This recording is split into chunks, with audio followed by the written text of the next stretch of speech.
Hello and welcome to another view from the cab. It's a driving vlog today, which makes a nice change. It's a nice sunny Tuesday morning and it's a beautiful day today. Now for me it might not be such a beautiful day because this leads into what I want to talk about. Today is the day when I have to have my car go through its M.O.T check. For anybody outside of the UK, the M.O.T check is the yearly safety check that all cars over a certain age must have to remain roadworthy and stay on the roads. And it also checks, it's an all-over vehicle check, and it checks the basics, you know, tyres, lights, the exterior of the body, so there's no sharp edges or any of these sorts of things. And they go underneath and they check all your suspension mounts and your brakes and the exhaust and the general condition, the condition of the vehicle, you know, the general condition of the whole thing. So, and today it's my car's turn to go through this, and it's always, for anybody with a car over a certain age, it's always a bit of a daunting time.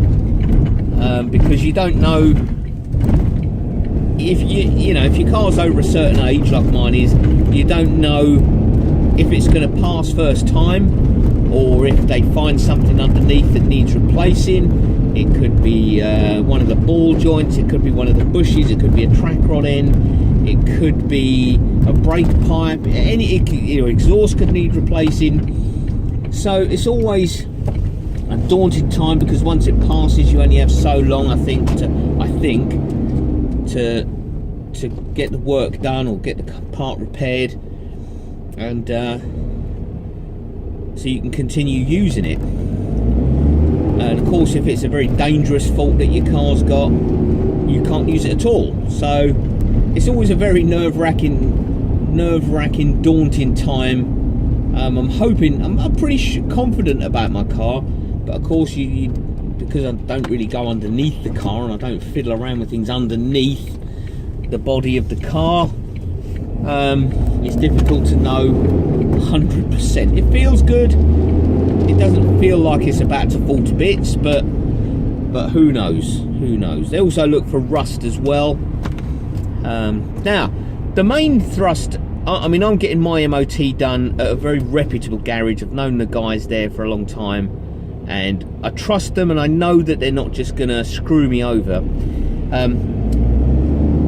because they've got nothing to gain from it. There's no reason for them to just fail me, because if it fails, they won't be doing any repair work. All too often I've gone to garages, and other people have gone to garages that do these MOT checks, and then they make something up. They make something up that needs replacing, and and you can't really prove it if you don't know too much about cars. You can't really prove that it does or doesn't, because you've got to go with what they say. And they say, oh, your made up thing has failed the MOT, but if you give me £100, I'll fix the made up thing, and then the made up thing will be perfectly fine, and then you can carry on using your car for another year. The place I'm going to today, the firm I'm using today, they don't do the repairs. They don't do any repairs at all. So if it passes the MOT, it passes. If it fails, it fails. Either way, I've still got to pay for the MOT, whether it passes or it doesn't. But they've got nothing to gain. They just say, it's failed its MOT on this, it's failed it on that. Off you go. Have a nice life. Get it fixed, don't get it fixed, do what you like. Do you see what I mean? And so the firm I'm using have got nothing at all to gain from being obnoxious and failing it on purpose, because they won't be milking any more money out of me. And sadly, this still goes on. This still goes on. I mean, years ago, my brother took his car for an MOT in Sheerness, and he took his car for the MOT, and he pretty much, oh well, the number plate lights are very dim, and the whole thing needs replacing. The whole light apparatus needs fixing. But I tell you what, I can sort you one out for £75 plus VAT.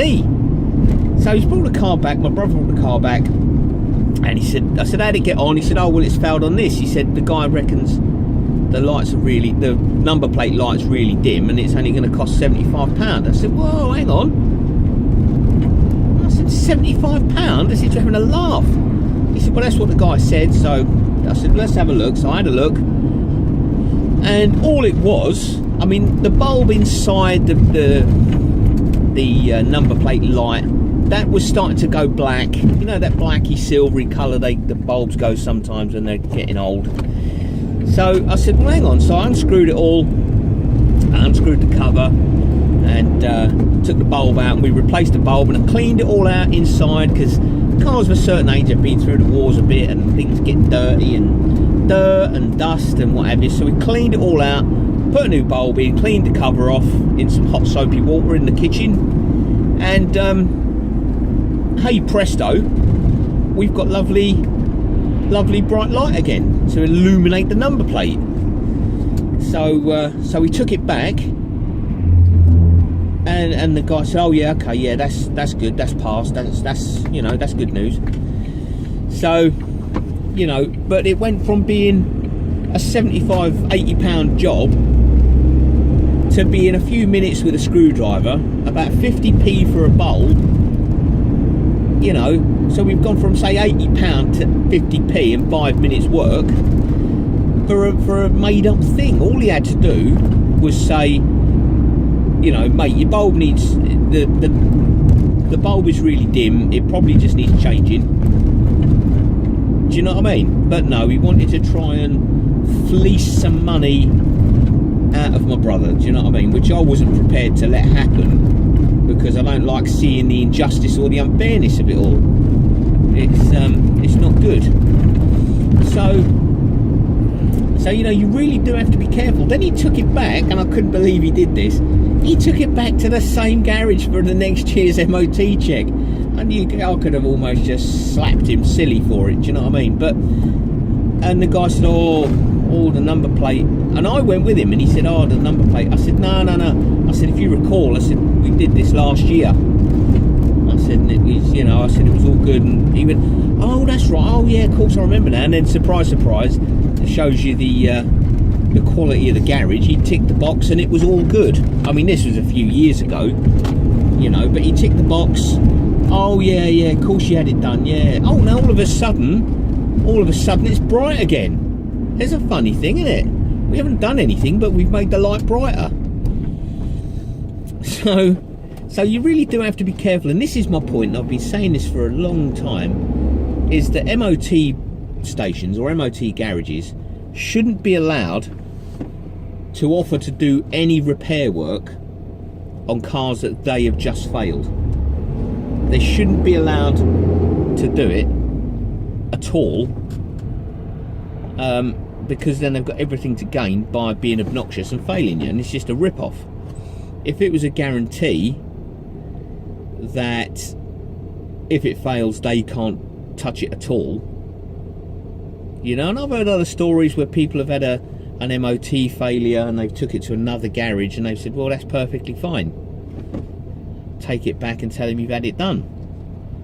And I've heard people that have took the car back and say, well, I've had it done. They've sort of had a very brief sort of look and said, yeah, oh yeah, that looks fine, and they haven't actually, nothing's been done. So, you know, I just think it's such a rip-off. They want, I'm all for road safety, I'm all for vehicle safety. I think vehicles should be checked quite stringently, really, because they are dangerous machines in poor condition and hands of the wrong people. So they should be stringently checked and monitored, but so should the MOT stations as well. I don't think it's right or fair that an MOT station can fail your car on a made-up thing and then offer to fix the made up thing and charge a made up price, you know. So hopefully my car will get through the MOT check today, and I won't have to spend any more money, because that's what it all comes down to, is spending money, and nobody likes doing that. So those are my views from the cab anyway, and I'm gonna wrap up here and enjoy the rest of this beautiful sunny February morning. So goodbye for now.